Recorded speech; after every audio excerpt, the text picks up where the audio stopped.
There he is, officer! That's the man who broke into my house. Arrest him! The shrill voice tore through the quiet suburban air. I froze at the end of my driveway, suitcase handle clenched tight in my hand, as red and blue police lights danced across the walls of my own home. I wasn't a burglar. I was the homeowner, a cybersecurity consultant who had just returned early from a major Tokyo project. The woman pointing at me? Barbara, our HOA president. She was standing on my front porch in my silk bathrobe, calling the cops on me while illegally living in my house. What she didn't know was that my early return wasn't an accident, and my phone wasn't for vacation photos. It was part of the most meticulously documented trap of her life, and this is the story of how Barbara, the HOA Karen, got herself arrested for felony burglary in front of the entire neighborhood. Months earlier, I had just bought my dream home. A sleek, glass and steel modern house tucked into a quiet, upscale subdivision. For someone who spent years in cramped apartments while building my consultancy, it was heaven. But there was a catch. Her name was Barbara Clean, the HOA president. She showed up at my door less than a week after I moved in, clipboard hugged to her chest like it was scripture. Mid-50s, bleached blonde ponytail, expensive but ill-fitting resort wear, and a 10-year-old Mercedes she polished daily. Everything about her screamed wannabe status symbol. Her first words weren't welcome. They were, "Your mailbox isn't HOA compliant. The approved model is green and colonial. Yours is black steel. That'll be a $50 fine per day." I tried reasoning, but she didn't budge. To avoid a fight, I replaced the sleek mailbox with the ugly green one. My mistake. From that moment on, she smelled weakness.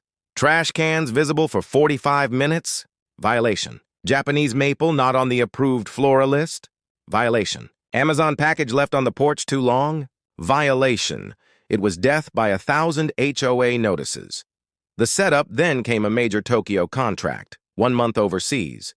Per HOA rules, I notified the board of my travel dates, May 1st to June 1st.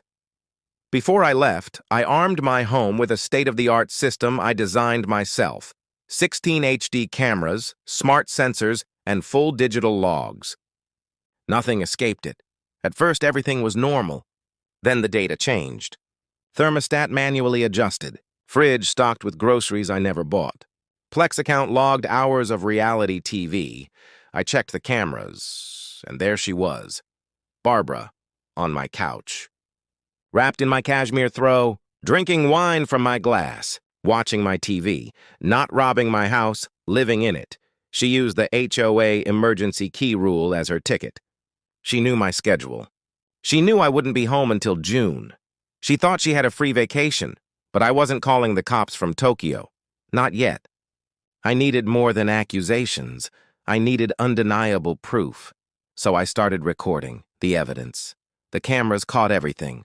Barbara and her husband sleeping in my bed, hosting dinner guests on my patio, trying on my late wife's clothes in the master closet. That one cut deep. My wife's favorite scarf, wrapped around this woman who had violated every boundary. But my rage only sharpened my focus. I logged it all. Security data, voice recordings, video clips. Hours of evidence. And then came the smoking gun. On camera, Barbara told her husband, "Don't worry. I have his itinerary. He's not back until June 1st. We'll leave by the 31st, and he'll never know we were here." Gotcha. The trap eye sent everything to my lawyer, David Chen. His response, "This isn't just brazen. It's idiotic. Let's end this properly. The plan, return 2 weeks early, May 15th. Let Barbara call the cops on me. Then drop the hammer." The showdown. When I walked up my driveway, Barbara was lounging in Eleanor's silk robe, sipping wine like she owned the place. Her face flickered from confusion to fear to arrogance. "This is private property," she snapped. "No, Barbara," I said calmly. "It's my house." Her mask cracked. She whipped out her phone, screaming to 911, "There's a trespasser! Send the police!" Perfect. Minutes later, 2 patrol cars arrived. Neighbors peeked out their windows. Barbara pointed at me, shrieking, "That man is trying to rob me!" The officers asked for ID. I handed mine over. Address matched. Then, with everyone watching, I pressed my thumb to the biometric lock. Door opened instantly.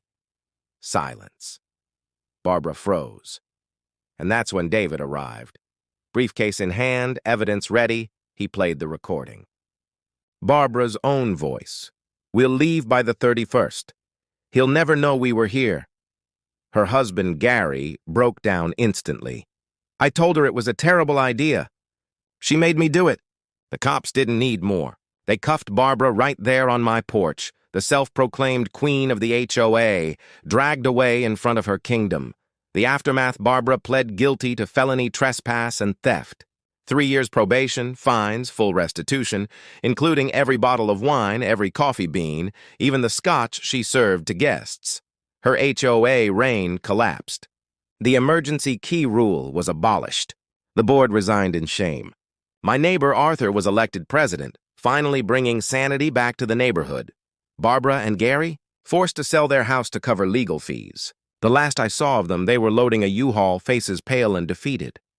And me? I replaced the ugly green mailbox with my sleek black steel one, sat on my patio with a glass of my reclaimed single malt, listening to the crickets. Barbara thought she could live my life. She thought she was in control. But in the end, all she did was walk into the perfect trap, because bullies thrive on intimidation until you stand up with patience, evidence, and truth. And when you do, they fall apart like morning mist.